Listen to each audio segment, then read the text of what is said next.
সবাইকে technique easy এডুকেশনের পক্ষ থেকে আন্তরিক অভিনন্দন ও শুভেচ্ছা। আমন্ত্রণ জানাচ্ছি নবম শ্রেণীর নতুন কারিকুলামের নতুন পর্বে। এই পর্বে আমরা আলোচনা করব ষষ্ঠ অধ্যায়ের মৌলের পর্যায়বৃত্ত ধর্মসমূহ সম্পর্কে। পর্যায় সারণীতে দেখা যায় যে মৌলগুলোর বৈশিষ্ট্য তাদের পারমাণবিক সংখ্যার সঙ্গে পর্যায়ক্রমে আবর্তিত হয়, অর্থাৎ এই বৈশিষ্ট্যগুলো নিয়মিত বিরতিতে পুনরায় দেখা যায় বা একটা নির্দিষ্ট প্রবণতা অনুসরণ করে, অর্থাৎ একটা থেকে আরেকটা ধাপে যাওয়ার সময় তারা একটা সিকোয়েন্স মেনটেইন করে। এই বিষয়গুলো মৌলসমূহের পর্যায়ক্রমিতা হিসেবে পরিচিত। পর্যায় সারণীতে মৌলসমূহের বিভিন্ন ধর্ম রয়েছে। এগুলো হলো ধাতব ধর্ম, অধাতব ধর্ম, পরমাণুর আকার, তড়িৎ ঋণাত্মকতা, আয়নীকরণ শক্তি, ইলেকট্রন আসক্তি ইত্যাদি। এই ধর্মগুলো মৌলের পর্যাবৃত্তিক ধর্ম এবং এই ধর্মগুলো 6.3 চিত্রে দেখানো হয়েছে। অর্থাৎ উপরে আমাদের একটা চিত্রে আমাদের এই চিত্র হচ্ছে, এগুলোকে আমাদেরকে বিস্তারিত দেখানো হয়েছে। আমরা এগুলো হচ্ছে যে বিস্তারিত আমরা এখানে আলোচনা করব।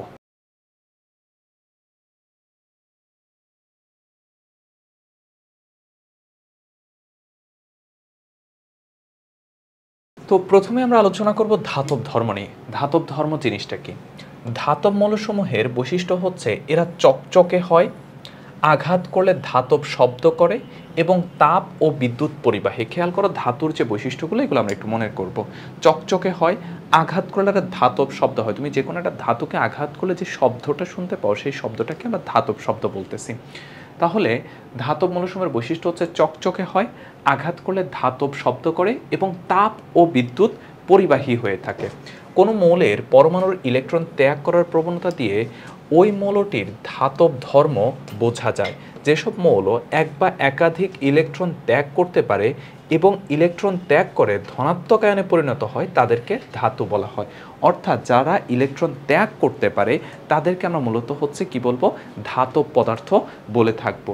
যেমন সোডিয়াম একটা ইলেকট্রন ত্যাগ করে সোডিয়াম আয়নে পরিণত হয়, তাই সোডিয়াম একটা ধাতু। তাহলে আমরা প্রথম কথা হচ্ছে যাই ধাতব ধর্মগুলো কি কি ছিল সেগুলো আমরা আলোচনা করেছি। ধাতব ধর্ম ছিল হচ্ছে চকচকে হয়, আঘাত করলে ধাতব শব্দ হয়, তাপ ও বিদ্যুৎ পরিবাহী হয়। ধাতু কাকে বলে? যারা খুব সহজে ইলেকট্রন ত্যাগ করতে পারে। আরও আমরা এটাকে আরও স্পেসিফিক করে বলতে পারি যাদের সর্বশেষ শক্তি স্তরে 1, 2, 3টা ইলেকট্রন থাকে। যখন এদের সর্বশেষ শক্তি স্তরে 1, 2, 3টা ইলেকট্রন থাকে, এরা খুব সহজে ইলেকট্রন ত্যাগ করতে পারে। এই জন্য আমরা মূলত বললাম যে সমস্ত পদার্থ খুব সহজে ইলেকট্রন ত্যাগ করতে পারে তাদেরকে আমরা ধাতু বলে থাকি। সেখানে আমরা উদাহরণ হিসাবে সোডিয়ামের কথা বলেছি।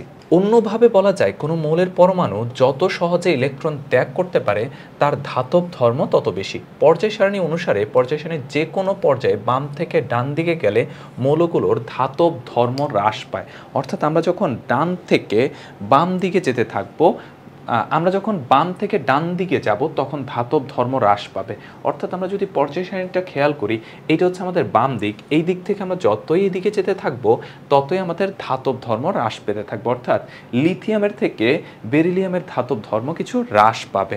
এরপরে আসো অধাতব ধর্ম। কোনো মৌলের পরমাণুর ইলেকট্রন গ্রহণ করার প্রবণতা দিয়ে ওই মৌলটি অধাতব কিনা তা বোঝা যায়। অর্থাৎ কোনো মৌলের পরমাণু যত সহজে ইলেকট্রন গ্রহণ করতে পারবে তার অধাতব ধর্ম তত বেশি হবে। যেসব মৌল এক বা একাধিক ইলেকট্রন গ্রহণ করতে পারে এবং ইলেকট্রন গ্রহণের ফলে ঋণাত্মক আয়নে পরিণত হয় তাদেরকে অধাতু বলে। যেমন ক্লোরিন একটি ইলেকট্রন গ্রহণ করে ঋণাত্মক আয়নে পরিণত হয়, তাই ক্লোরিন একটি অধাতু। তাহলে সহজ কথা হচ্ছে যেই সকল পদার্থ খুব সহজে ইলেকট্রন রিসিভ করতে পারে, খুব সহজে ইলেকট্রন গ্রহণ করতে পারে, তাদেরকে আমরা অধাতু বলবো। যারা খুব সহজে ইলেকট্রন ত্যাগ করতে পারে তাদেরকে আমরা ধাতু বলি। যারা খুব সহজে ইলেকট্রন গ্রহণ করতে পারে তাদেরকে আমরা অধাতু বলি। সেম আমরা বলতে পারি যাদের সর্বশেষ শক্তি স্তরে 6টি বা 7টি বা 5টি ইলেকট্রন থাকে, 5টি আমরা একটু বাদ দিয়ে রাখতে পারি, 6টি বা 7টি ইলেকট্রন থাকে, তারা সাধারণত অধাতু হয়, কারণ তারা খুব সহজেই ইলেকট্রন গ্রহণ করতে পারে। এখানে আমাদের ক্লোরিনের ক্ষেত্রে বলা হয়েছে যে ক্লোরিন একটা ইলেকট্রন গ্রহণ করতেছে, প্লাস মানে গ্রহণ করতেছে, গ্রহণ করে সে ক্লোরিন মাইনাসে পরিণত হচ্ছে। পর্যায় সারণীর যে কোনো পর্যায়ে যখন বাম থেকে ডান দিকে যাওয়া হয় তখন মৌলগুলোর অধাতব ধর্ম বৃদ্ধি পায়। খেয়াল করো, ধাতব ধর্ম যখন হ্রাস পাচ্ছে, অধাতব ধর্ম কিন্তু তখন বৃদ্ধি পাচ্ছে। তাহলে আমরা বুঝতে পারি যে একটা হচ্ছে ধাতব ধর্ম আর একটা হচ্ছে অধাতব ধর্ম, এরা পরস্পর বিপরীত হয়ে থাকে। আমরা যখন বাম দিক থেকে ডান দিকে যেতে থাকবো তখন কিন্তু ধাতব ধর্ম হ্রাস পেতে থাকে, আবার আমরা যখন বাম থেকে ডান দিকে যাব তখন কিন্তু অধাতব ধর্ম বৃদ্ধি পেতে থাকে। পর্যায় সারণী লক্ষ্য করলে দেখা যায় কিছু মৌল আছে যারা কোনো কোনো সময় ধাতুর মতো আচরণ করে, আবার কোনো কোনো সময় অধাতুর মতো আচরণ করে। এদেরকে অপধাতু বলা হয়। এই অপধাতু সমূহ অবস্থান অনুযায়ী ইলেকট্রন ত্যাগ গ্রহণ দুটোই করতে পারে। আর্সেনিক হচ্ছে এরকম একটি অপধাতু, অর্থাৎ যে সমস্ত পদার্থ খুব মাঝে মধ্যে ধাতুর মতো আচরণ করে, মাঝে মধ্যে অধাতুর মতো আচরণ করে এবং তোমার হচ্ছে ইলেকট্রন গ্রহণ করতে পারে, আবার অবস্থান ভেদে ইলেকট্রন ছাড়তে পারে, তাদেরকে আমরা কি বলি? অপধাতু বলে থাকি। আর্সেনিক হচ্ছে একটা অপধাতু। এরপরে আসো পরমাণুর আকার বা পারমাণবিক ব্যাসার্ধ। এইটার সাথে পরেরগুলো অনেক বেশি ইন্টারলিঙ্কড, সুতরাং এইটা আমরা একটু খুব ভালো করে বোঝার চেষ্টা করব। পর্যায় সারণীর যে কোনো একটি পর্যায়ের বাম দিক থেকে ডান দিকে গেলে পরমাণুর আকার কমতে থাকে। আমরা যখন বাম থেকে ডানে যাব পরমাণুর আকার কমতে থাকবে, অর্থাৎ পরমাণুর ব্যাসার্ধ কমে যায়। আকার কমে যাওয়া মানে কি? ব্যাসার্ধ কমে যাবে। আবার যে কোনো একটা গ্রুপের উপর থেকে নিচের দিকে গেলে পরমাণুর আকার বাড়তে থাকে। উপর থেকে যখন নিচের দিকে যাব তখন কি হবে? পরমাণুর আকার বাড়তে থাকবে। যখন আমরা বাম থেকে ডানে যাব তখন পরমাণুর আকার কমতে থাকবে। যখন আমরা উপর থেকে নিচে যাব তখন পরমাণুর আকার বা ব্যাসার্ধ বৃদ্ধি পেতে থাকবে। একটি পরমাণুর আকার মূলত নির্ধারিত হয় তার প্রধান শক্তি স্তর দিয়ে। পর্যায় সারণী লক্ষ্য করলে দেখা যায় একই পর্যায়ে বাম দিক থেকে ডান দিকে গেলে পারমাণবিক সংখ্যা বা ইলেকট্রন সংখ্যা বাড়তে থাকে, কিন্তু প্রধান শক্তি স্তরের সংখ্যা বাড়ে না। খেয়াল করি এই লাইনটা, এটা যদি আমরা বুঝি তাহলে বাকিটা আমাদের মুখস্থ করতে হবে না, এটা আমরা এখান থেকে বুঝে যাব। পর্যায় সারণী লক্ষ্য করলে দেখা যায় একই পর্যায়ে বাম দিক থেকে ডান দিকে গেলে পারমাণবিক সংখ্যা বা ইলেকট্রন সংখ্যা বাড়তে থাকে। পারমাণবিক সংখ্যা বাড়ে বা ইলেকট্রন সংখ্যা বাড়তে থাকে, কিন্তু প্রধান শক্তি স্তরের সংখ্যা বাড়ে না। এইটা আমরা একটু প্র্যাকটিক্যালি দেখতে পারি। এই যে আমরা বাম দিকে একটা মৌলের কথা চিন্তা করি, সেটা হলো সোডিয়াম, এবং একই পর্যায়ের আমরা ডান দিকে আরেকটা মৌলের কথা চিন্তা করতে পারি, সেটা হচ্ছে ক্লোরিন। তাহলে আমরা এই ক্ষেত্রে হচ্ছে সোডিয়াম পেয়েছি আর ক্লোরিন পেয়েছি, অর্থাৎ আমরা বাম দিক থেকে হচ্ছে কোন দিকে যাচ্ছি? ডান দিকে যাচ্ছি। আমরা বলেছিলাম কি বাম দিক থেকে ডান দিকে গেলে ইলেকট্রন সংখ্যা বৃদ্ধি পায়, কিন্তু শক্তি স্তরের সংখ্যা বৃদ্ধি পায় না। তাহলে আমরা যদি ইলেকট্রন বিন্যাস করে দেখি, আমাদের প্রথমটা ছিল সোডিয়াম। সোডিয়ামের ইলেকট্রন বিন্যাস হচ্ছে, সোডিয়াম যেহেতু পারমাণবিক সংখ্যা 11, তাহলে তার ইলেকট্রন সংখ্যা হচ্ছে 1s2, তারপরে 2s2, 2p6 এবং হচ্ছে 3s1। অর্থাৎ এই ক্ষেত্রে পারমাণবিক সংখ্যা 11 এবং শক্তি স্তরের সংখ্যা কয়টা? এই যে 1 এবং 2 ও 3, অর্থাৎ শক্তি স্তরের সংখ্যা কয়টা রয়ে গেছে? 3টা। অন্যদিকে আমরা যদি ক্লোরিনের ক্ষেত্রে একটু খেয়াল করে দেখি, ক্লোরিনের হচ্ছে প্রথম শক্তি স্তরে 2টা, দ্বিতীয় শক্তি স্তরে 8টা, তৃতীয় শক্তি স্তরে 7টা ইলেকট্রন রয়েছে। দেখো ইলেকট্রন সংখ্যা কত হয়ে গেছে? 11 থেকে 17 হয়ে গেছে, ইলেকট্রন সংখ্যা বৃদ্ধি পেয়েছে। কিন্তু দেখো তো এখানে শক্তি স্তর কয়টা? 3টা। এখানে শক্তি স্তর কয়টা? 3টা। অর্থাৎ আমরা যখন বাম দিক থেকে ডান দিকে যাচ্ছি তখন আমাদের কি হচ্ছে? ইলেকট্রন সংখ্যা বৃদ্ধি পাচ্ছে, কিন্তু শক্তির পরিমাণ কি বা তোমার হচ্ছে যে শক্তি স্তরের সংখ্যা কি বৃদ্ধি পাচ্ছে? শক্তি স্তরের সংখ্যা কিন্তু বৃদ্ধি পাচ্ছে না। আমরা এখানে এই কথাটাই বলেছি যে একই পর্যায়ের বাম দিক থেকে ডান দিকে গেলে পারমাণবিক সংখ্যা বা ইলেকট্রন সংখ্যা বাড়ে, কিন্তু শক্তি স্তরের সংখ্যা বাড়ে না। এতে কি হয়? পারমাণবিক সংখ্যা বাড়ার সঙ্গে সঙ্গে বাইরে অবস্থিত ইলেকট্রন সংখ্যার সঙ্গে নিউক্লিয়াসে বিদ্যমান প্রোটন সংখ্যা বেড়ে যায়। আমরা জানি একটা পরমাণু ন্যাচারালি নিউট্রাল পজিশনে থাকে, অর্থাৎ তার প্রোটন সংখ্যা যতগুলো হয় ইলেকট্রন সংখ্যাও ঠিক ততগুলাই হয়ে থাকে। যার ফলে যদি পারমাণবিক সংখ্যা বৃদ্ধি পায়, অর্থাৎ ইলেকট্রন সংখ্যা বৃদ্ধি পায়, সাথে সাথে কি হবে? প্রোটন সংখ্যাও বৃদ্ধি পাবে। সেই কারণে নিউক্লিয়াসে অবস্থিত প্রোটন এবং নিউক্লিয়াসের বাইরে অবস্থিত ইলেকট্রন সমূহের আকর্ষণ বেশি হয়। আমরা যখন পরবর্তীতে তোমার ইলেকট্রন সমূহ মানে চার্জগুলো পরস্পরকে আকর্ষণ করে কিভাবে সেই সূত্রটা দেখব, তখন আমরা সেখানে দেখব যে আকর্ষণ বলের পরিমাণ চার্জ দ্বয়ের গুণফলের সমানুপাতিক। অর্থাৎ এফ সমানুপাতিক হচ্ছে প্রথমটার চার্জ যদি Q1 হয় এবং দ্বিতীয়টার চার্জ যদি Q2 হয়, তাহলে বলের পরিমাণ হবে Q1 ও Q2 এর গুণফলের সমানুপাতিক। তার মানে চার্জের পরিমাণ যত বৃদ্ধি পেতে থাকবে, আকর্ষণ বলের পরিমাণ বা বিকর্ষণ বলের পরিমাণ তত বৃদ্ধি পেতে থাকবে। যেহেতু এই ক্ষেত্রে প্রোটন এবং ইলেকট্রন দুটো সংখ্যা বৃদ্ধি পাচ্ছে, সুতরাং এদের মধ্যে আকর্ষণ বলের পরিমাণও কিন্তু অনেক বেশি বৃদ্ধি পাবে। আকর্ষণ বল কেন হচ্ছে? কারণ একজন পজিটিভ একজন নেগেটিভ, সুতরাং এদের মধ্যে আকর্ষণ বলই বিদ্যমান রয়েছে। তাহলে এই ক্ষেত্রে কি হবে, যে আকর্ষণ বেশি, তাই ইলেকট্রনের শক্তি স্তরে নিউক্লিয়াসের কাছে চলে আসে, ফলে পরমাণুসমূহের আকার ছোট হয়ে যায় বা তার ব্যাসার্ধ ছোট হয়ে যায়। অর্থাৎ যেহেতু আকর্ষণ বেশি, তখন ইলেকট্রনগুলো কি হয়, নিউক্লিয়াসের কাছাকাছি চলে আসে, যার ফলে আকার কি হয়, ছোট হয়ে যায়। ফর দ্যাট, এই জন্যই মূলত আমরা যখন বাম থেকে ডান দিকে যেতে থাকি, তখন পরমাণুসমূহের আকার বা পারমাণবিক ব্যাসার্ধ কমে যেতে থাকে। তাহলে বিষয়টা যদি আমরা এক বাক্যে বলতে চাই বা সামারি করতে চাই, বিষয়টা কি হবে, যখন আমরা বাম থেকে ডান দিকে যেতে থাকি, তখন ইলেকট্রন সংখ্যা বৃদ্ধি পায় কিন্তু শক্তি স্তরের সংখ্যা বৃদ্ধি পায় না, যার ফলে তাদের মধ্যে প্রোটন এবং ইলেকট্রনের আকর্ষণ বল বৃদ্ধি পায় বলে পরমাণুর আকার কি হয়ে যায়, ছোট হয়ে যায়। এরপরে আসো, আবার পর্যায় সারণীর একই গ্রুপের যতই উপর থেকে নিচের দিকে যাওয়া যায়, পরমাণুতে ততই বাইরের দিকে একটি করে নতুন শক্তি স্তর যুক্ত হয়। নতুন শক্তি স্তর যুক্ত হলে পরমাণুর আকারও বৃদ্ধি পায় বা ব্যাসার্ধ বেড়ে যায়। খেয়াল করি আমরা এখানে, এই যে আমাদের এখানে সোডিয়াম, সোডিয়ামের ঠিক নিচেই হলো পটাশিয়াম। আমরা যদি সোডিয়াম এবং পটাশিয়ামের ক্ষেত্রে সম্পর্কটা দেখি, খেয়াল করো, সোডিয়ামের ক্ষেত্রে ইলেকট্রন সংখ্যা কয়টা, 11টা, তার শক্তি স্তর কয়টা, 3টা। ঠিক তার ইমিডিয়েট নিচের গ্রুপে তখন কি হচ্ছে, তোমার পটাশিয়ামের শক্তি স্তর কয়টা হয়ে গেছে, 4টা হয়ে গেছে। তাহলে এখানে শক্তি স্তর ছিল 3টা, ঠিক তার নিচের গ্রুপে শক্তি স্তরের সংখ্যা কত হয়ে গেছে, 4টা হয়ে গেছে। যার ফলে উপর থেকে যখন নিচে নামতেছি, তখন একটা একটা করে শক্তি স্তরের সংখ্যা বৃদ্ধি পেতে থাকবে, ফলে পরমাণুর আকার বৃদ্ধি পেতে থাকবে। তোমার প্রশ্ন হতে পারে, ভাইয়া নিচের দিকে নামলে এই যে তোমার 11 থেকে প্রোটন সংখ্যা বা পারমাণবিক সংখ্যা 19 হয়ে গেছে, তাহলে তো আকর্ষণ বলটাও বৃদ্ধি পেয়েছে। কিন্তু ব্যাপারটা হচ্ছে, এদের মধ্যে যে আকর্ষণ বলটা কাজ করবে, সেটা যতটুকু কমিয়ে আনবে, একটা শক্তি স্তর বৃদ্ধি পেলে তার থেকে বেশ খানিকটা বড় আকার বৃদ্ধি পাবে। দ্যাটস ওয়াই ওই আকর্ষণ বল বাড়লেও পরমাণুর আকার কমে না। কারণটা হচ্ছে সেক্ষেত্রে নতুন একটা শক্তি স্তর যুক্ত হচ্ছে। তাহলে আমরা দেখলাম প্রত্যেকটা গ্রুপে যখন আমরা উপর থেকে নিচের দিকে নামতে থাকব, তখন পরমাণুর আকার বৃদ্ধি পেতে থাকবে। কেন বৃদ্ধি পেতে থাকবে? উপর থেকে নিচের দিকে নামতে থাকলে এক্ষেত্রে একটা করে শক্তি স্তর যুক্ত হয়, যার ফলে পরমাণুর আকার বৃদ্ধি পায়। এবং আমরা এই ক্ষেত্রে যদি আমরা একটা পর্যায় সারণীর ডেমোকে চিন্তা করি, যে এখানে কি হয়, এই যে খেয়াল করো, যতই আমি উপর থেকে নিচের দিকে নামতেছি, ততই কিন্তু আমার কি হচ্ছে, পরমাণুর আকার বৃদ্ধি পাচ্ছে। আবার যতই আমি হচ্ছে বাম থেকে ডান দিকে যাচ্ছি, ততই কিন্তু পরমাণুর আকার ছোট হচ্ছে। এটাই হচ্ছে পারমাণবিক ব্যাসার্ধের ব্যাপার। এরপরে আসো আয়নীকরণ শক্তি। গ্যাসীয় অবস্থায় কোনো মৌলের পরমাণু থেকে একটি ইলেকট্রন অপসারণ করে সেটিকে ধনাত্মক আয়নে পরিণত করতে যেই পরিমাণ শক্তির প্রয়োজন হয়, তাকে ওই মৌলের আয়নীকরণ শক্তি বলে।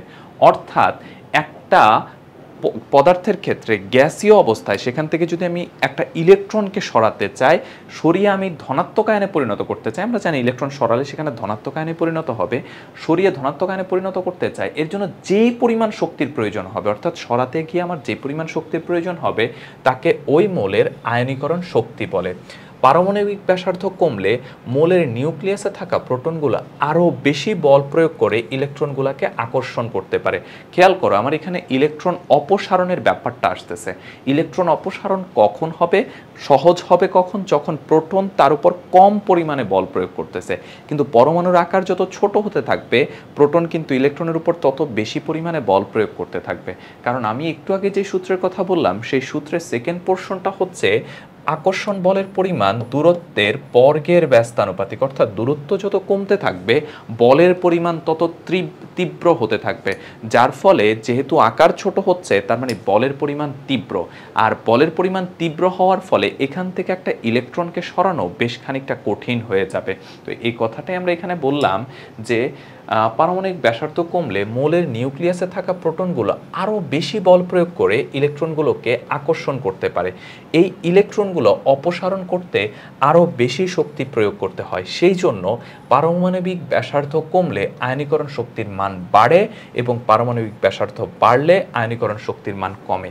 একটু আগে আমি যে বললাম পারমাণবিক ব্যাসার্ধের সাথে পরের অংশগুলোর সাথে একটা ভালো লিঙ্কটা পাচ্ছে, সেটা নিশ্চয়ই তোমরা দেখতে পাচ্ছ।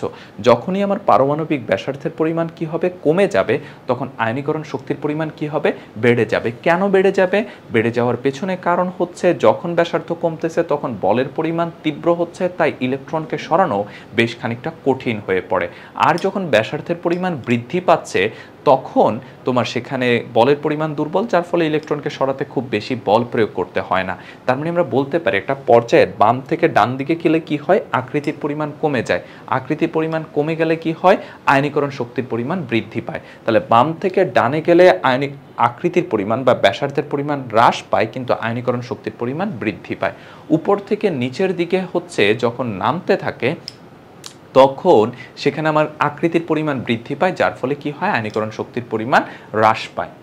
আচ্ছা, তোমরা দেখেছো পর্যায় সারণীর কোনো গ্রুপের উপর থেকে নিচের দিকে গেলে পরমাণুর আকার বৃদ্ধি পায়, কাজেই তার আয়নীকরণ শক্তি হ্রাস পায়। আবার অন্যদিকে একটি পর্যায়ে বাম থেকে ডান দিকে গেলে যেহেতু পরমাণুর আকার হ্রাস পায়, তাই তার আয়নীকরণ শক্তির পরিমাণ বৃদ্ধি পায়। সে ব্যাখ্যাটা তোমাদেরকে একটু আগেই দিয়েছি। আমাদের এখানে কিছু উদাহরণের কথা বলা হয়েছে, যে পর্যায় 3-এ লক্ষ্য করলে দেখা যায় সোডিয়াম, ম্যাগনেসিয়াম, অ্যালুমিনিয়াম, সিলিকনের মধ্যে সিলিকনের পারমাণবিক ব্যাসার্ধ সবচেয়ে কম হওয়ায় সিলিকনের আয়নীকরণ শক্তি বেশি। কার কার মধ্যে? সোডিয়াম, ম্যাগনেসিয়াম, অ্যালুমিনিয়াম এবং হচ্ছে সিলিকনের ক্ষেত্রে। এই যে আমরা যদি চিত্রটা দেখি, সোডিয়াম, ম্যাগনেসিয়াম, অ্যালুমিনিয়াম এবং সিলিকন, এদের চারজনের ক্ষেত্রে দেখো সিলিকন সবচেয়ে ডানে অবস্থিত, যার ফলে তার আকার কি হবে, সবচেয়ে ছোট হবে। যেহেতু আকার সবচেয়ে ছোট, সুতরাং এই ক্ষেত্রে তোমার আয়নীকরণ শক্তির পরিমাণ তত বেশি হবে। আমরা এখানে সেটাই বলেছি যে আকার সবচেয়ে কম, সিলিকনের আয়নীকরণ শক্তি বেশি। আবার গ্রুপ 1-এ lithium, sodium, potassium, rubidium, caesium, ফ্রান্সিয়ামের মধ্যে লিথিয়ামের পারমাণবিক ব্যাসার্ধ সবচেয়ে কম, সুতরাং লিথিয়ামের আয়নীকরণ শক্তির মান ওই মৌলগুলোর মধ্যে সবচেয়ে বেশি। এই যে আমরা জানি যখন উপর থেকে নিচের দিকে যেতে থাকি তখন আমার কি হয়, পারমাণবিক আকারের পরিমাণ বৃদ্ধি পেতে থাকে। তার মানে উপরের দিকে হচ্ছে লিথিয়াম সবচেয়ে ছোট আকৃতির। যেহেতু লিথিয়ামের আকৃতি সবচেয়ে ছোট, সুতরাং এই ক্ষেত্রে আয়নীকরণ শক্তির পরিমাণ সবচেয়ে বেশি হবে। এরপরে দেখো ইলেকট্রন আসক্তি। ইলেকট্রন আসক্তি জিনিসটা কি? গ্যাসীয় অবস্থায় কোনো মৌলের পরমাণুতে একটি বাড়তি ইলেকট্রন যুক্ত করে ঋণাত্মক আয়নে পরিণত করতে হলে যে পরিমাণ শক্তি নির্গত হয় সেটি হচ্ছে ওই মৌলের ইলেকট্রন আসক্তি। আয়নীকরণ শক্তির মতোই মৌলের পারমাণবিক ব্যাসার্ধ কমলে ইলেকট্রন আসক্তি বাড়ে এবং পারমাণবিক ব্যাসার্ধ বাড়লে ইলেকট্রন আসক্তির মান কমে। অর্থাৎ ওইটা যদি পারো তুমি এটা সহজেই পারবা। এখানে পার্থক্যটা কোথায়? পার্থক্যটা হচ্ছে ওইখানে আমি ইলেকট্রন সরিয়েছি, এখানে আমি ইলেকট্রন ইনক্লুড করতেছি, অর্থাৎ ভেতরে ইলেকট্রন প্রবেশ করাচ্ছি। একটা ইলেকট্রন ভেতরে প্রবেশ করাতে আমার যে পরিমাণ শক্তি নির্গত হচ্ছে সেটাই হচ্ছে ওই মৌলের ইলেকট্রন আসক্তি। এবং বাকি কথাবার্তা সেম। আকৃতি যখন ছোট হবে তখন বেশি পরিমাণে শক্তি নির্গত করবে, আকৃতি যখন কম হবে তখন কম পরিমাণে শক্তি নির্গত করবে, কারণ আকৃতি বেশি হলে সেই ক্ষেত্রে বলের পরিমাণ তীব্র থাকে। আগের অংশে সমস্ত ব্যাখ্যাই তোমাদেরকে বলেছি। এরপরে আসো তড়িৎ ঋণাত্মকতা।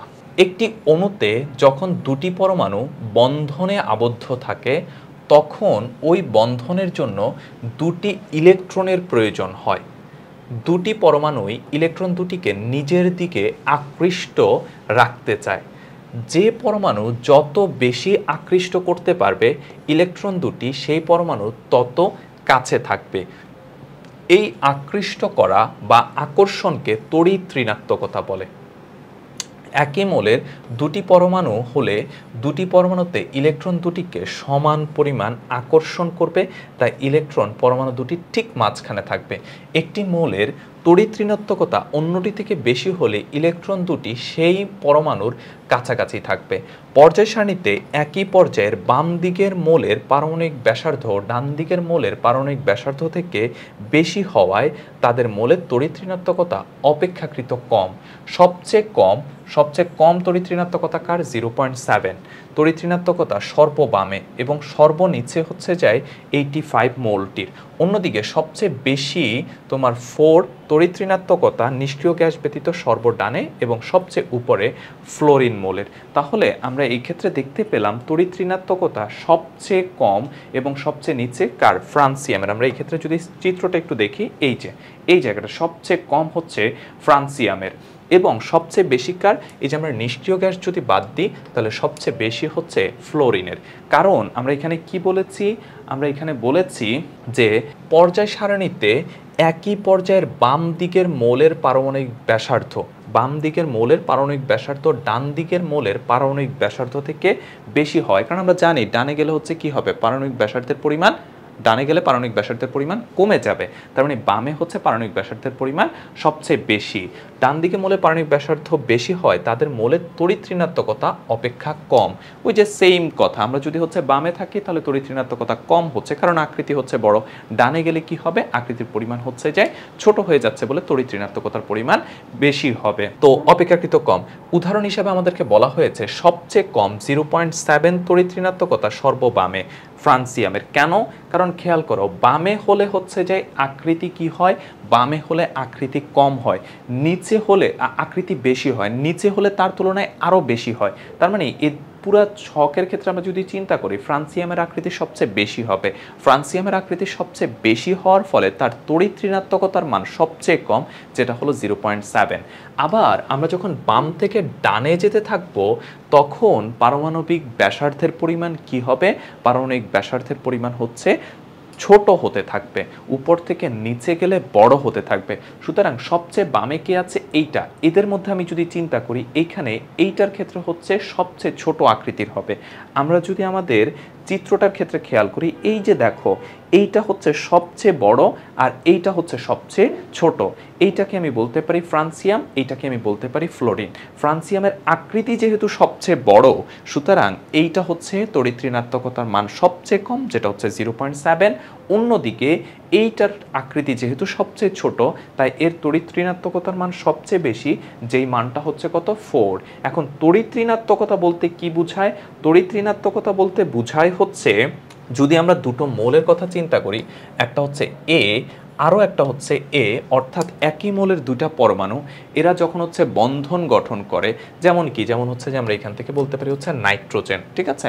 নাইট্রোজেন একই মৌলের দুটি পরমাণু, যার ফলে হচ্ছে এদের মধ্যে যখন বন্ধন হয় তখন এরা যখন ইলেকট্রন শেয়ার করে, এই ইলেকট্রনগুলো, ধরো এ এখানে একটা ইলেকট্রন দিল, এই এ এখানে একটা ইলেকট্রন দিল, দুজন তো সমান পরিমাণ আকর্ষণ বলে এদেরকে আকর্ষণ করতেছে, যার ফলে এটা ঠিক মাঝে থেকে যাচ্ছে। কিন্তু যদি আমরা সোডিয়াম আর হচ্ছে ক্লোরিনের কথা চিন্তা করি, একটু আগে তুমি দেখতে পেয়েছো ক্লোরিনের থেকে সোডিয়ামের আকৃতি বড় হবে।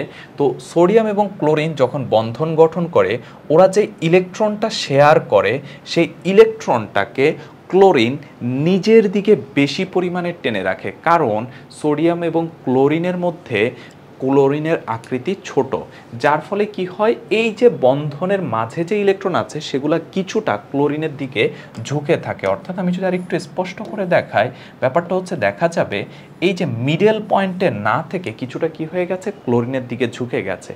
এই যে দুটো পরমাণু যখন ইলেকট্রন শেয়ার করে বন্ধন গঠন করে, তখন তাদের শেয়ারকৃত ইলেকট্রনকে নিজের দিকে টেনে রাখার যে প্রবণতা, এইটাই মূলত হচ্ছে তড়িৎ ঋণাত্মকতা। যখন দুটি একই মৌলের পরমাণু হবে তখন দুজন একই বল দ্বারা তাদেরকে ইলেকট্রনকে আকর্ষণ করবে, যার ফলে ইলেকট্রনগুলো ঠিক মাঝে থাকবে।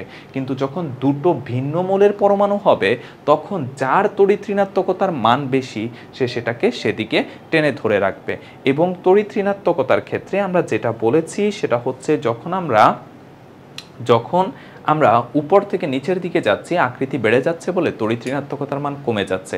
আবার আমরা যখন হচ্ছে যাই বাম থেকে ডানে যাচ্ছি আকৃতির পরিমাণ কমে যাচ্ছে বলে এক্ষেত্রে তড়িৎ ঋণাত্মকতার মান বেশি হচ্ছে।